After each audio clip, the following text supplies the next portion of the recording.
For years and years, and I've mentioned this at the other network, and I've mentioned it here at Fox Sports and FS1 and Fox Sports Radio, that fans get hosed all the time. The number one investment in the world right now for billionaires, and I read a story about a year ago on this, is sports teams.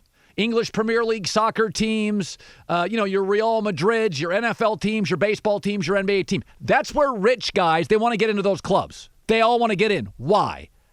Because you don't know if Apple, IBM, you don't know. I don't know if Fox Sports is going to be here in 30 years. I don't know if Netflix is going to be here in 40 years. You know what's going to be here in 40 years?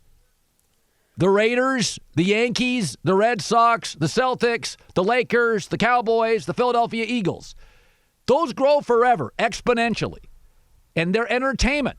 And people like entertainment. So everything else in entertainment, singers, songwriters, bands, movies, companies, they disappear into the ether. They don't last forever. Fox used to do movies. We sold it to Disney. It doesn't last forever. Sports lasts forever, especially the big bona fide Cowboys, Yankees, Dodgers, the great franchises, right? They last forever. Your Colts, your Packers, your Saints, they're going to be here forever. So just know that going in. That's where the richest people in the world want their money. It's pro sports teams. They're banks. They're banks. It's just money and money and money. And I've always thought once that started really, really taking place in the last 10 years, because sports teams were not always the best place to invest, but they have been with the international turmoil, the global turmoil we have. Now it's American sports teams or the EPL. That's where rich guys put their money, rich men or women. And over the course of the last 10 years, when this has become the case, the revenues are driving up so much now for leagues with TV money. Why are we still charging fans outrageous prices? I'll give you an example, hockey. Nobody in America watches hockey. They don't. I'd say it if we had it. I said it at ESPN. People don't watch hockey in America. They don't. They don't watch it. They go to it. There's a lot of people that love it. I go to 3 or 4 LA Kings games a year. It's a blast. My kids love it. I like it. Wife likes it. She's from Detroit, Hockey City. 10 years ago, when $1 billion was a lot of money, 10 years ago, NBC gave the NHL $2 billion. That doesn't count local teams making money on their local radio deal, a local regional TV deal, their ticket sales, their programs, their beer. The league made $2 billion 10 years ago. 8 years ago. Canada, where there's no people. I know they like hockey, but it's got 30 million people. That's 8 million fewer than the state of California. There's nobody in Canada. Rogers Communications paid $5 billion 8 years ago to the NHL. So $5 billion from a Canadian broadcasting company, $2 billion from a United States broadcasting company for a sport that in North America, if you add it all up, nobody watches. $7 billion. $7 billion. It's not counting the tickets, the food, the parking, the programs, the merchandising, the local radio deal, the regional deal. There's so much money in these leagues now. The NFL's got 5 networks bidding for it.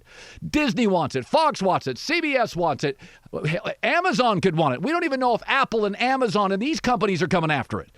So my takeaway is on this, we're coming out of this virus. People are not going to flood back into stadiums. You're going to have to convince them to go. There's not a lot of wives and moms and dads that are just going to let their kids go willy-nilly to games. Not a lot of moms are going to want their husbands to go willy-nilly to games because you just don't know, right? So it's going to be a trickle effect. You're going to have to convince fans as owners of teams to go to your games. Convince them, not just open the doors, pouring in. Second thing is we're going into a recession. Some economic Darwinism coming up here. So no more $5 bottled waters, $14 Bud Lights, $22 personal pan pizzas. Those days are over. If not, they should be. No more $14 Bud Lights. This has been egregious. I understood gouging fans a little before these TV deals exploded 10 years ago. When hockey is making $7 billion a year, the NHL, hockey. Ooh, $5 billion from Canada.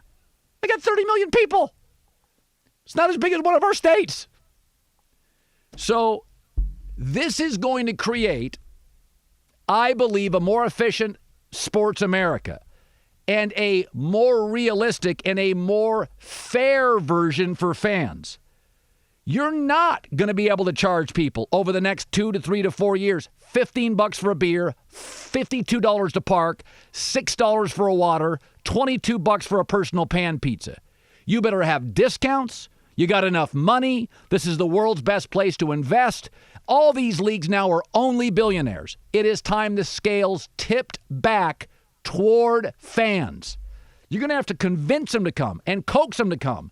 And they're not going to have the money to spend $375 taking 4 people to an NBA game. Days are over. For the time being, those days are over. So that's the part about this where we're going to have a little reboot, and I think it's much more reasonable and fairer to the American sports consumer.